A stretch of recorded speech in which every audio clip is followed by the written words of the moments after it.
103 Amazing Facts About the Black Indian of the Western Hemisphere by Canyon. At times, statements or phrases can cause the human mind to tap into worlds or realities where a bigger picture or image of that time zone or reality is given, revealing more information about that reality. Someone else has been responsible for recording the history of my people for the past 500 years other than my own people. The perception of our past is very limited. Our past and how we perceive our past has been shown to us by people who have so far not recorded our history correctly for the past 500 years. May these facts penetrate the psyche of my people and cause a mental stimulus that ignites the spirit and breaks the spell of amnesia that currently plagues most of us. We are in desperate need of a total memory recall. Introduction. This work has been written in a special way to psychologically and spiritually heal the mental and spiritual damages that have been done to the Black, Indigenous, Native of the Western Hemisphere, so-called American Indian. It is also designed to make the Black, Indigenous, Native of the Western Hemisphere aware of the psychological and spiritual damages that have been done. It is not for everyone. It is an antidote for a degree of sickness that has been embedded deeply within the well-being of my people. My people have been programmed to think that Africa is their homeland, when home is right under their feet. This work has repetitive tones to it for a reason. It is designed to deprogram the systematic programming of the Black, Indigenous, Native of the Western Hemisphere throughout the Americas, on how they have been mentally trained since birth to view themselves, and how they have been mentally trained since birth to view and perceive their own ancestors. My name is Canyon. I was born and raised on the west side of Chicago. My father's side of the family comes from the Kaweda, Kusata, Shawnee, to Socorro people. My mother's side of the family comes from the Tessalagi, Choctaw, Chickasaw, and Chula people. Based upon the matriarchal society that was once honored by most of my people, and still honored by some of us, I am Tessalagi. I come from a long line of women who trace their lineage through women. Whatever the woman's clan is, so is the child. However, the strongest spirit on me and the strongest ancestral spirit who walks with me is from my father's side. I'm a red stick warrior. We opposed European expansion onto our ancestral lands. We who supported the rebel government called America. We fought against Europeans, the new rebel government, America, and our own people. We bathed in hot blood with our own kinsmen, who were wooed and seduced by European lifestyles and European tricking. Many battles were fought with the white men. Many more were fought with our own people, who became victims of the white man's spell. Throughout different battles, there were 1,000 or more white people on the battlefield. There were triple the number of us in ranks alongside of them, helping them with their European colonialism campaign. As a child, growing up in the 1970s, at the age of 5, my grandparents took me back to where they were born and raised, which is Mentor City and Money, Mississippi in Leflore County. They took me to various burial grounds and showed me where my ancestors were resting. In my family, no known relatives still speak our native tongue. It comes out during spirit possession now. My family has maintained rich information about our lineage, yet many members of my family are victims of European colonialism. They don't talk about the old ones anymore, like they did when I was a child. The names of our ancestors' clans are not even spoken anymore. The only thing that matters to them now is going to the white man's schools, receiving his indoctrination and stamp of approval, graduating, getting a job, and paying your bills on time. When I was a child, I often heard the elders in my family say that I had been here before. They said that I was old and I would one day become a preacher. As a child, I always saw spirits, and they always saw me. I was the only child for 9 years. During that time, most of my time was spent communing with the spirits.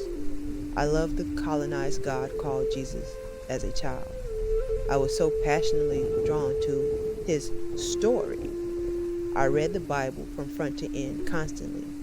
I memorized the books of the Bible, the ones that weren't taken out. I always listened to Christian preachers on the radio and would write them letters. My grandmother went to church seldom.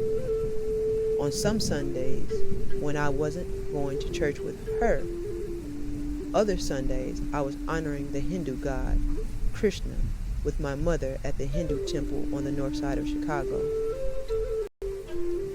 As a child, I sat on the lap of His Divine Grace, A.C. Swami.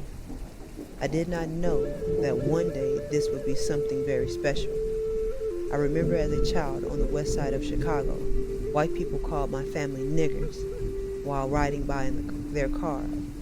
When I said my prayers to Jesus at bedtime, I wondered if he would call me nigger when I got to heaven, since he looked just like the other white people who called us niggers. Sometimes saying my prayers at bedtime was often confusing as well. Should I pray to Jesus tonight? Or should I pray to his Father, God, tonight? Should I pray to God tonight? Or will I pray to Jesus tonight? Will God get mad if I give Jesus too much attention? Or will Jesus get mad if I give God too much attention? When I got older, I learned that Jesus was really dark-skinned, or what some might say black. I learned that his hair was woolly, and that he looked nothing like the programmed image that was instilled in me. I also learned that there were many achievements and great accomplishments that had been done by so-called black people that was never recorded in my schoolbook. I also later learned why, as a child, kids teased me when I told them I was Indian. I did not fit the programmed image that was instilled into most people. They did not know, like most adults today, that we all do not look like Sitting Bull or Geronimo. When I got older, I learned that the titles Negro, Colored, and Black does not represent a nationality. I learned that in the not-so-distant past, any dark-skinned or brown person, be they indigenous to the Western Hemisphere, Africa, Asia, or Europe, were called Negro or Colored by those who were melanin recessive, so-called white people. I learned that millions of my people, the darker natives, were relabeled as Negro and Colored, and again relabeled as Black American by pale-skinned Europeans. I learned that the titles Negro, Colored, Latino, Hispanic, Black American, and African American were colonized titles, intentionally placed upon my people to condition them into thinking that we all come from Africa, Spain, or anywhere else other than being indigenous to these shores. Many of my people who did not maintain their true tribal identity became victims of being psychologically, spiritually, and geographically removed from their native land and placed on a continent 2,000 miles across the Atlantic Ocean, Africa. The ancestral spirits have led me through many different schools of thought. In college, I came across the teachings of His Grace, the Honorable Elijah Muhammad, a Yuchi, through one of his students, the most noble minister Louis Farrakhan. The spirits then led me to His Royal Highness Al-Imam Isa Al-Hadi, also known as Chief Black Eagle, a Yamasi. After this, I was contacted by Egyptian and Yoruba deities. I had an experience with a race of aquatic beings as well. At the age of 30, in the fall of 1999, the spirits instructed me to cut my hair in the tradition of my people. The spirits have told me that I am a keeper, not only of my people, but of this planet as well. My purpose in this incarnation is slowly unraveling. I no longer bash the white man and give him or his woman credit for bringing about the demise of my people, or even the demon spirit that currently resides on our planet. Those of us that know the higher teachings say that energy follows energy. The demon spirit that currently resides in this abode is a result of our own actions. The divine gives us things in stages. According to the degree of our consciousness, consciousness is how we are served by the universe. My people in the Western Hemisphere were on the downswing long before Europeans came here to settle. This work addresses a certain degree of consciousness. Therefore, as mentioned, it is not for everyone. There will be things that will be said that people may take offense to. That's not my challenge. You'll have to work that out within your own spirit. The information in this work comes from past life experiences, ancestral spirits, present life experiences, family members, books, and various teachers whom my spirit guides led me to in this day and time. In the words of my god sister, Brown Fox, I salute the ancestors who struggled and sacrificed maintaining the culture and tradition of our people. I salute the medicine women and medicine men that healed our people in times of sickness. I salute the women warriors and the men warriors who protected our sacred villages. I salute the women chiefs and men chiefs who represented our sacred councils. I salute all my ancestors who live in different psychological forms other than the human form. May we all unite as one and drive the demon from our world forever. My people are destroyed for lack of knowledge. Because thou hast rejected knowledge, I will also reject thee. Thou shalt be no priest to me. Seeing thou hast forgotten the law of thy God, I will also forget thy children. Hosea 4:6. 1. Black Indians lived in the Western Hemisphere since time immemorial. 2. Black Indians were not spawned or created as a result of Africans coming to the Western Hemisphere during the transatlantic slave trade, mixing in with native people of the Western Hemisphere region, also known as Native American Indians. 3. Native or indigenous people of the Western Hemisphere did not refer to themselves or their ancestors as Indian. We use the word Indian since most people are accustomed to this title. The word Indian, red man, and Native American are European colonized terms. Native or indigenous people of the Western Hemisphere refer to themselves by way of tones, vibrations of expression. Your spirit said who and what you were. The name given to you was based upon what type of spirit you possessed. 4. All native or indigenous people of the Western Hemisphere possess different physiological features. Hair, texture, bone structure, and skin tone vary. 5. All native or indigenous people of the Western Hemisphere did not and do not have high cheekbones, slanted eyes, reddish copper skin, or straight black hair. 6. All native or indigenous people of the Western Hemisphere did not live in teepees or pueblos.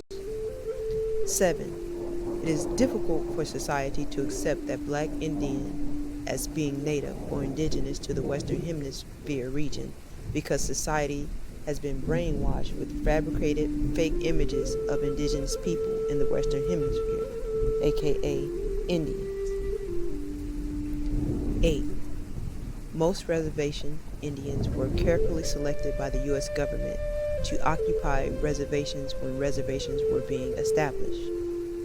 9. The U.S. government, for the most part, selected pale-skinned Indians, or Hollywood version Indians, to occupy U.S. government-established reservations. 10.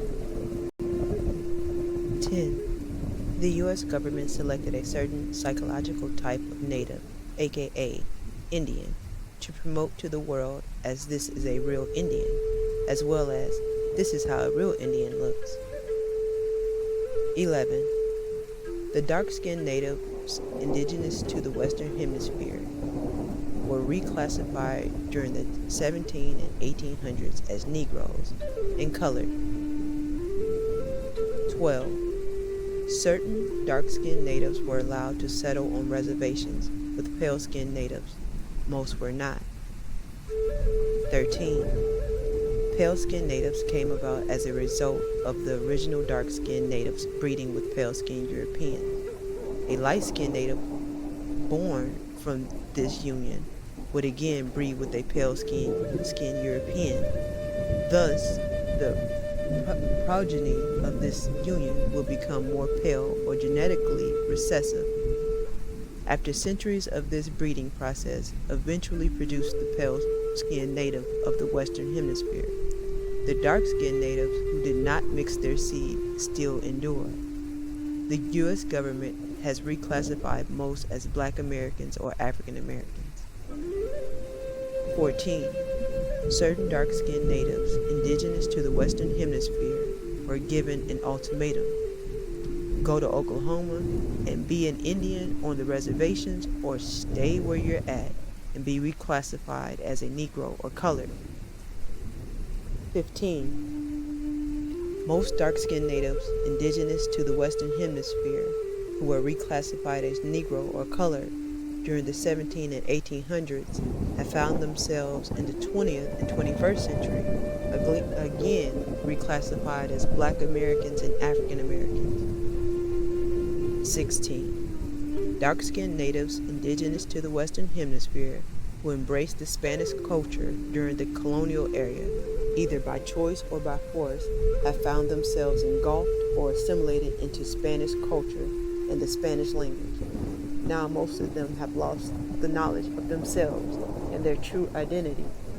They too have been reclassified as Latino or Hispanic. 18. Most early European writers during the 1400s throughout the 1800s, including pale-skinned Jews, all agreed that the heathen savage of the Western Hemisphere, aka Indians, throughout the Americas, were without a doubt descendants of the lost tribes of Israel. 19. A pale-skinned European by the name of James Adair, an English writer and trader during the 18th century, lived amongst Black Indians in the Southeast. James Adair wrote a book entitled History of the American Indian. In this book, he claimed that the Indians of the Western Hemisphere were descendants of the lost tribes of Israel. 20. James Adair, in his book History of the American Indian, wrote 23 arguments to support his finding that the so-called American Indians were descendants of the lost tribes of Israel. 21. Nat Turner, Paul Coop, Crispus Atticus, Dr. Martin Luther King Jr., Harriet Tubman, Denmark Vesey, Elijah Poole, aka the Honorable Elijah Muhammad, amongst millions of others, were indigenous to the Western Hemisphere, aka Indian. 22. The titles Black American and African American are fake, inappropriate European colonized titles to keep indigenous people of the Western Hemisphere, aka Indians, under a spell of ignorance. 23. The titles Black American and African American were purposely created to psychologically and spiritually disconnect indigenous people of the Western Hemisphere, aka Indians, from their true motherland, which is right up under their feet. 24. The Reverend Jesse Jackson, a South Carolina Cherokee, started and promoted the fake title of African American, and that has been imposed upon Black Indians indigenous to the Western Hemisphere region. 25. It has become quite profitable to brainwash the indigenous people of the Western Hemisphere, aka Indians, into thinking that Africa is their native land. 26. There is a campaign currently underway by the U.S. government and U.S. government-sponsored natives that preaches a doctrine that says that Black Indian of the Western Hemisphere is a result of African mixture and has not always dwelled in the Western Hemisphere. 27. Most so-called Black Americans or so-called African Americans when asked if any Native American are in their family, at least 95% respond with the answer yes. In addition to this, most so-called Black Americans or so-called African Americans are also able to give you the name of the tribe that their relative comes from. Thus, the so-called Black American or African American oddly insist upon calling themselves Black American or African American instead of referring to themselves by way of the ancestral tribal name that has survived in their family, which is in essence is their true nationality. 28. Most so-called Black Americans or so-called African Americans find it difficult to accept themselves as being Native or indigenous to the Western Hemisphere because of programmed fabricated images of Native people in the Western Hemisphere. Fake images of their own indigenous ancestors has been routinely drilled into their psyche since birth. The Black Indian image does not register within their psyche because of the fake imagery programming that the U.S. government has instilled in their minds of how Native or indigenous people of the Western Hemisphere look. The spirit of so-called Black Americans or so-called African Americans tells them one thing, while the programmed fake image of their own ancestors says another. This all leads to inner conflict. 29. The U.S. school system and the media have been the two biggest giants behind programming into the masses fake, fabricated images of Native or indigenous people of the Western Hemisphere, aka Indians. 30. Native or indigenous people of the Western Hemisphere, aka Indians, built pyramids and pyramid mounds, just like the ancient Egyptians. This synonymous comparison of both cultures from opposite sides of the world is because they both were genetically linked. They both are the same people. 31. During the time of Pangea, a Greek word that means all one, all of the continents on the planet Earth were one mass of land. People lived and thrived during the time of Pangea. This is a large explanation as to why pyramid builders in the eastern hemisphere and pyramid builders in the western hemisphere have cultures that are incredibly synonymous. The continents continue to move. Some move 4 inches a year. The continents will one day become one mass of land again. The continents are currently separated at this time. However, the genetic link of beings from Pangea never parted.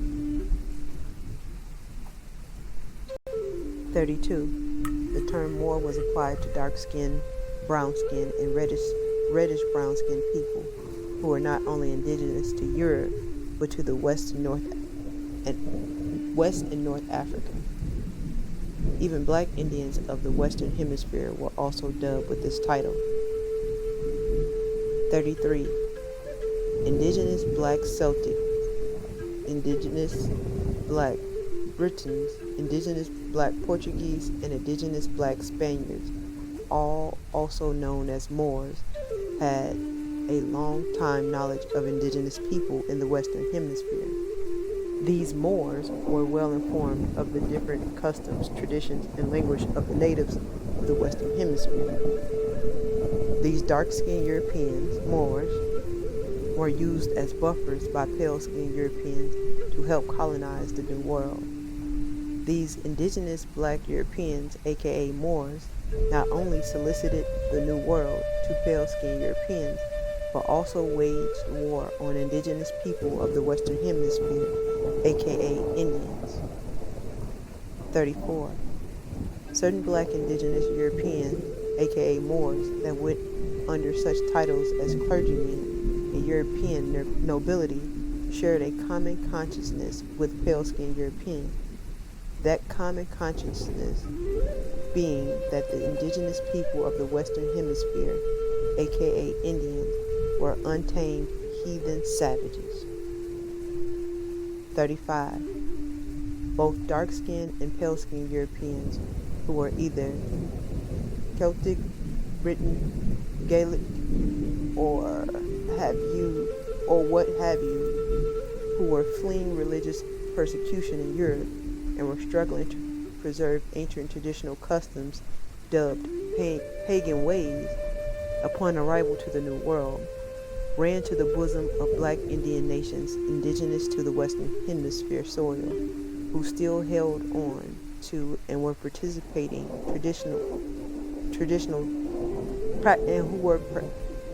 and were practicing traditional spirituality.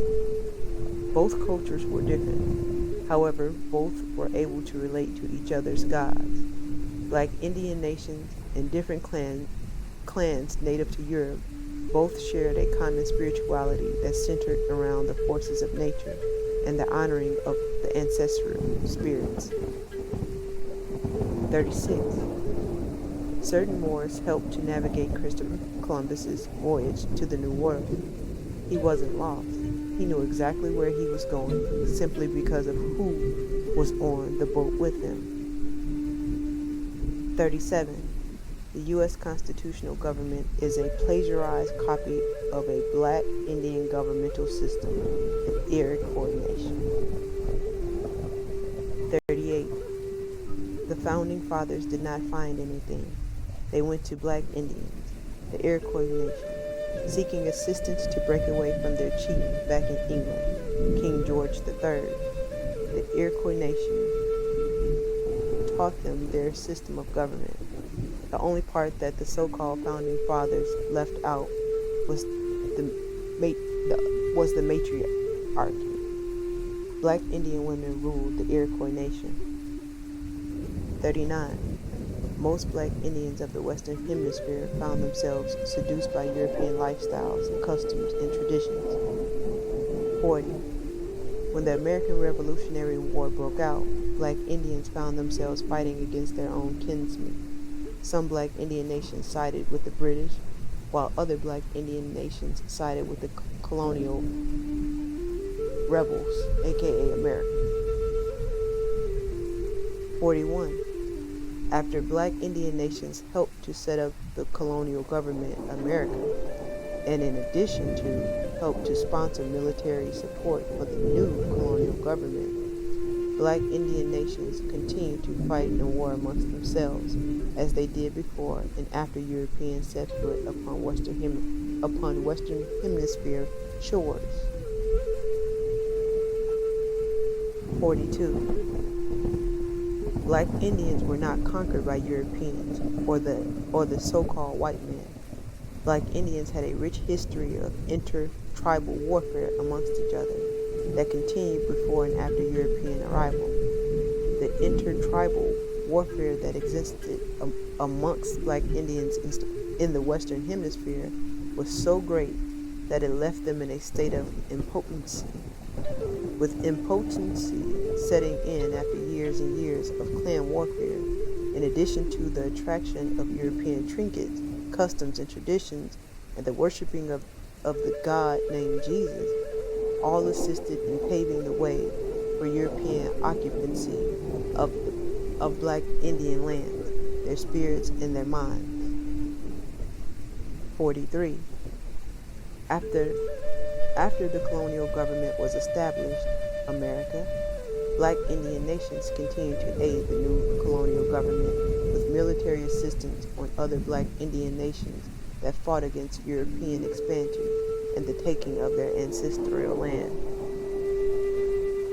44. General Mad Anthony Wayne, aka the Black Snake, was a black Indian who served under George Washington's administration. The army of General Anthony Wayne consisted of mostly black Indians in the ranks, as did the entire colonial government army. Besides black Indians making up the bulk of the new colonial government army, Moors also filled up the ranks. 45. George Washington established treaties or contracts with various black Indian nations, as well as with the Moors, for military support against other black Indian nations who did not support the occupancy of the new colonial government. 46. After the colonial government confiscated most black Indian lands, the colonial government, refused to pay black Indian warriors a pension for their military support. 47. During the American Civil War, black Indians joined the Confederate Army in hopes of winning to secure what little ancestral lands they had left. 48. Other black Indians joined the Union side of the American Civil War to fight for their own objectives as well. One of those objectives being seeking prosperity within the American system. 49. Nickajack, also known as Nigger Jack, was a black Chickamauga, a black Indian. This ancestor led raids against the colonial rebel army during the colonial rebel uprising, American Revolutionary War. He fought alongside of the British Tories. His hideout was a cave in the vicinity of what is now known as Chattanooga, Tennessee. In the state of Georgia, in the region known as Cobb County, there is a park, a road, a creek named after this great warrior. 50. There are thousands upon thousands of black Indians who fought in the American Civil War and in wars before and after this war, who were black Indians or native to the Western Hemisphere region, but were oblivious to this fact. They only thought themselves to be Negroes. Their parents and their parents' parents, who had lost the knowledge of themselves, tribal identity, in all honesty, simply passed on to the next generation the colonized title of Negro to their children. Thus, an unbroken chain of ignorance continues to survive. 51. Most Buffalo soldiers were black Indians dispatched by the U.S. Army to assist in the colonizing and confiscation of other black Indian lands west of the Mississippi River. Reservation natives who don't know the true history and who are also brainwashed by images feel that the Buffalo soldiers, who are ill-mistaken and ill-classified as African Americans, helped the paleface drive them off their lands and onto reservations.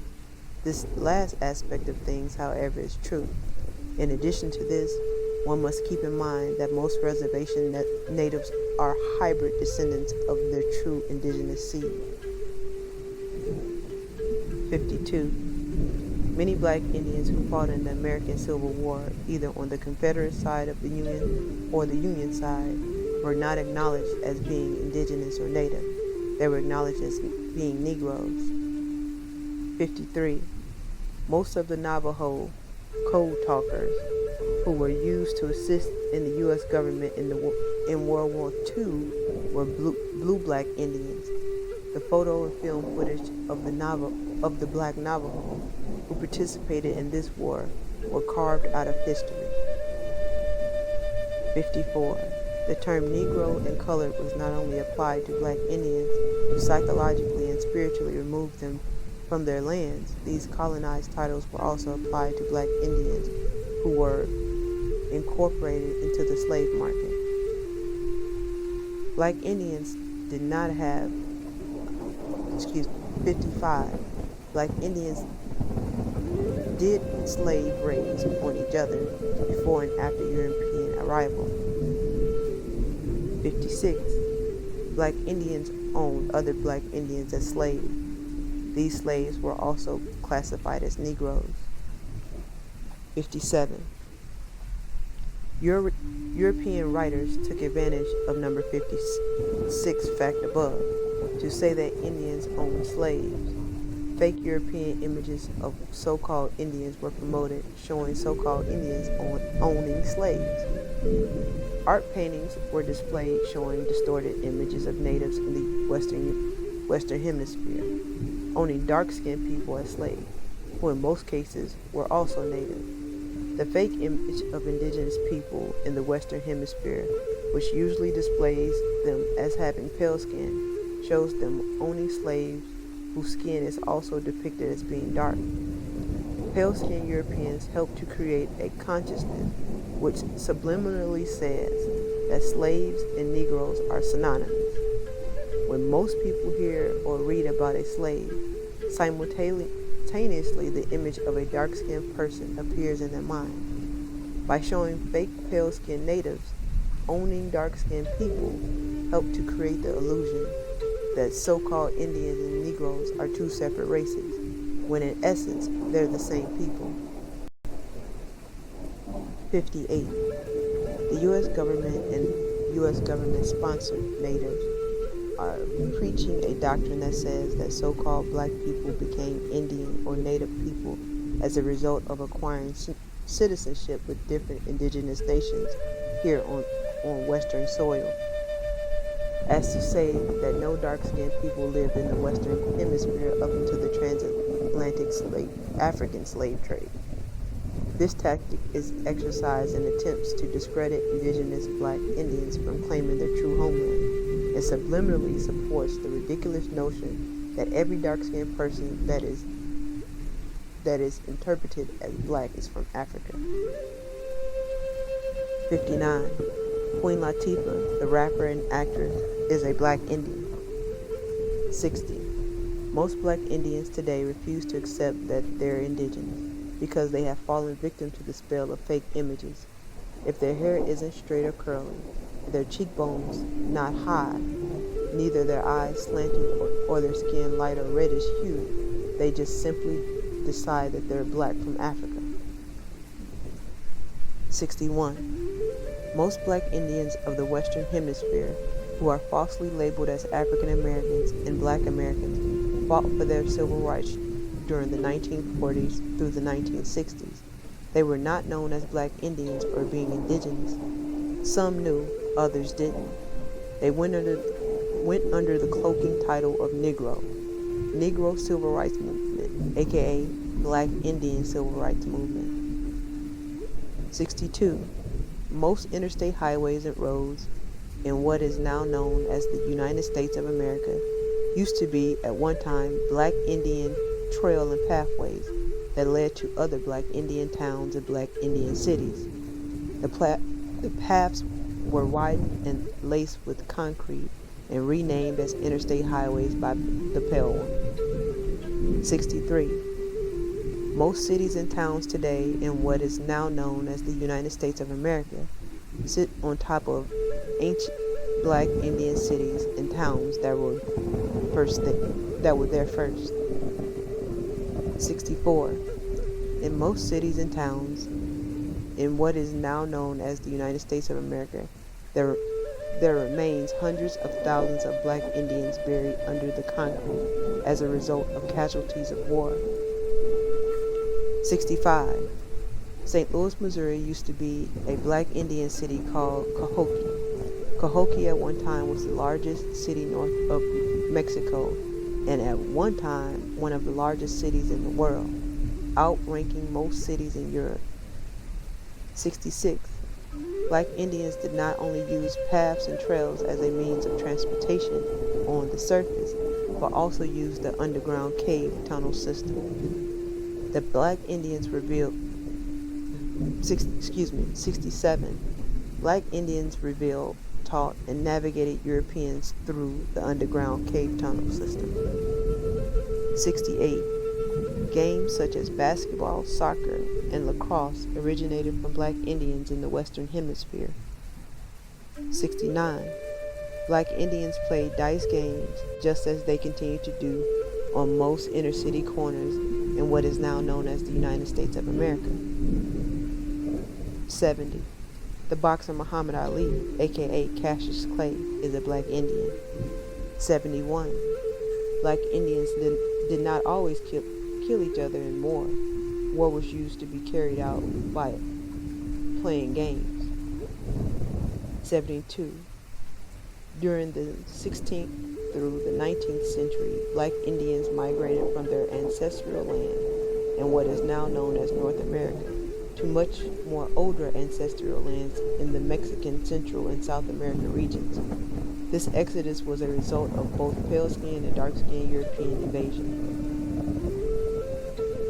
73. Many black Indian chiefs were put on annual salaries by different European nations throughout the 16, 17, and 1800s. European nations such as France, Britain, Spain, Portugal, and Dutch Netherlands paid black Indian chiefs of the Western Hemisphere a salary for their support in the slave market. European currency, rum, thunder sticks, guns, and a free trip to Europe were all elements that made up this annual salary. 74. Many black Indian chiefs were also put on European annual salaries to provide military support for various European nations. European annual salaries were established depending on who you signed treaties with or aligned yourself with. 75.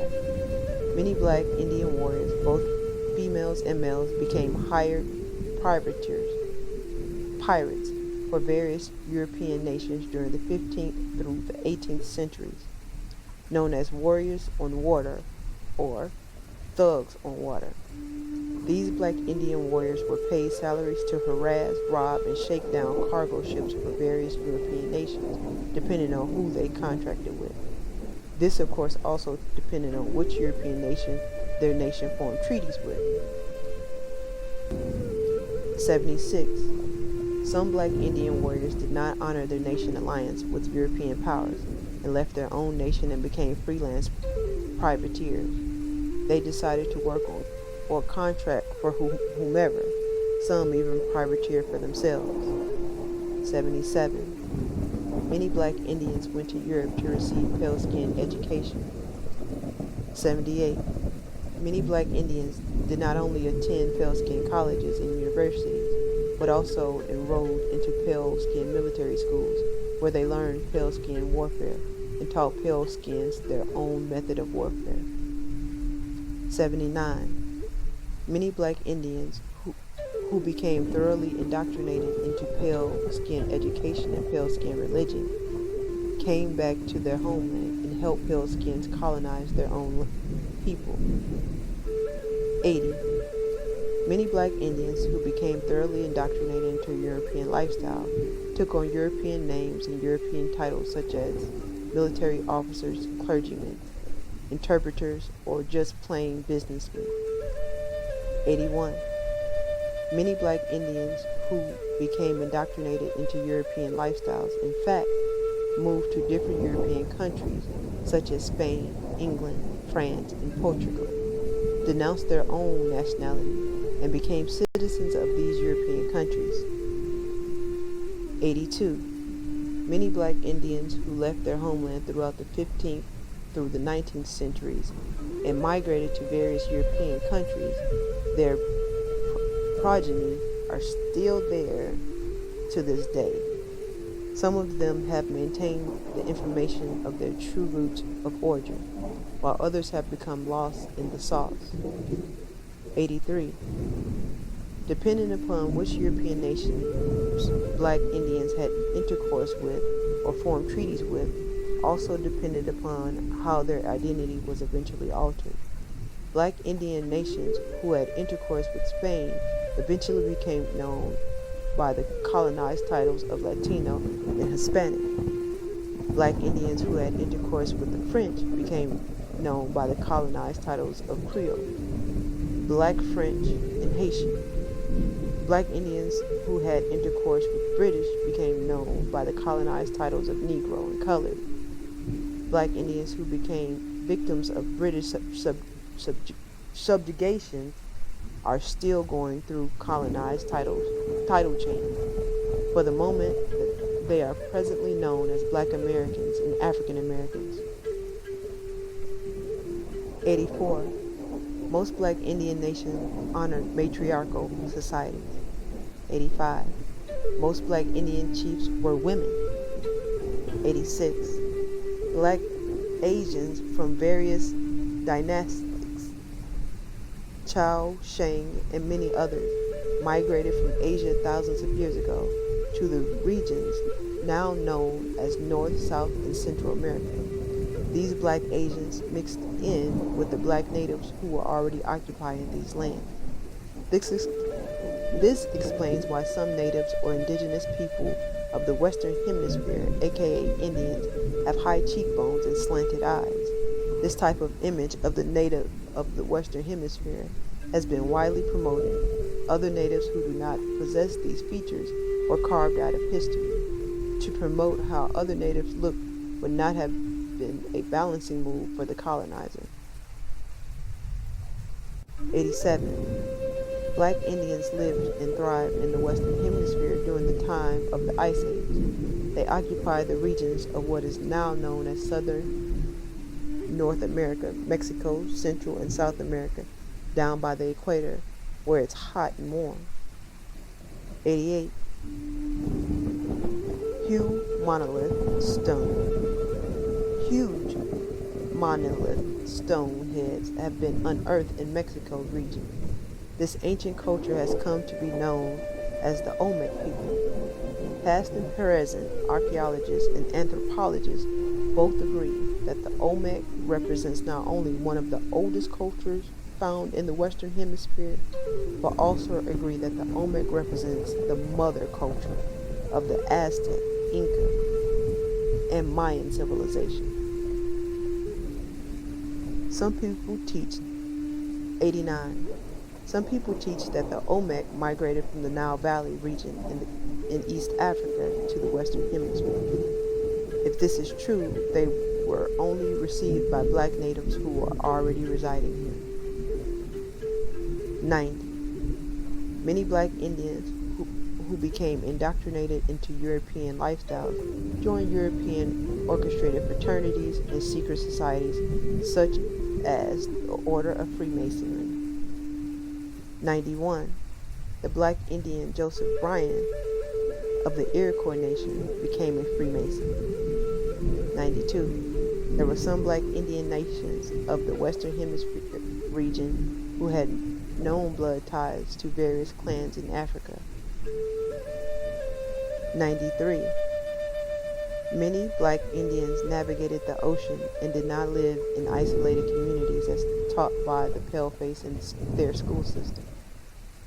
94. During the early 1800s, certain black Indians who went under the colonized titles of Negro and Colored helped to establish settlements on the west coast of Africa for other black Indians. These black Indians went under another title. They were also known as the Black Elite. In the late 1800s, other settlements were established in Liberia. Many black Indians, those who knew they were indigenous to the Western Hemisphere, those that didn't know, and those that thought they were from Africa, settled in West Africa under this disguise of Negroes and Coloreds seeking a better life. A black Indian by the name of Paul Kof, a black Kwa, helped many black Indians settle on the west coast of Africa. Paul Kofi owned and operated many boats. He had his own shipping company, and in that era became one of the richest black Indians in America at that time. 95. Many black Indians east of the Mississippi River wore turbans adorned with feathers. Besides their languages having the idiom of the Hebrew tongue, the wearing of the turban was a physical sign of their genetic link to the Hebrew Israelites. 96. Certain black Indian nations acted as police for freshly established European colonies. These black Indian police protected European settlements from other black Indians who did not want Europeans settling on their lands. 97. The colonial rebel uprising was mainly won for the following two reasons. 1. The new colonial rebel government constitutional foundation was a black Indian constitutional government foundation. The black Indian nation being the Iroquois nation. 2. Most of the military support came from black Indians indigenous to the Western Hemisphere region. Other military support came from the Moors. The Moor support came from Moors that were from Spain, France, Portugal, and Morocco. Other Moor support came from renegade Moors from England that broke away from England to support the colonial rebels. Also keep in mind, when Spain, France, and Portugal gave assistance to the colonial rebels, there existed black Indians that also filled up the ranks of these armies. Remember, black Indians had been migrating to Europe for quite some time before the American Revolutionary War. Some of these black Indians knew where they were returning to, while those who were thoroughly colonized did not. 98. During the Seminole Wars, the U.S. government recruited other black Indians to assist them in the war against Seminoles. 99. Black Indians who had lost the knowledge of themselves, tribal identity, and were labeled as Negroes and colored were also recruited in the U.S. Army ranks to fight in the Seminole Wars. 100. The United States government had abandoned the war with the Seminoles. They could not defeat them. 101. Many Africans that come to the United States in this present day and time know that most so-called African Americans are indeed black indigenous Indians. 102. Most foreigners from other nations abroad are waiting for so-called African Americans to reclaim their rightful titles. 103. The reclaiming of the identity of black indigenous Indian in the Western Hemisphere region is not a difficult task. It does not require petitioning outside of yourself to someone else to acknowledge who you are. Your mother, your father, your grandmother, and your grandfather, the information that has been passed down through your lineage to you from them, is the acknowledgement. Neither does it require the testing of your own DNA by way of colonizers' pseudo-contraptions. The earth and the ancestral spirits know perfectly who you are. Just claim who you are.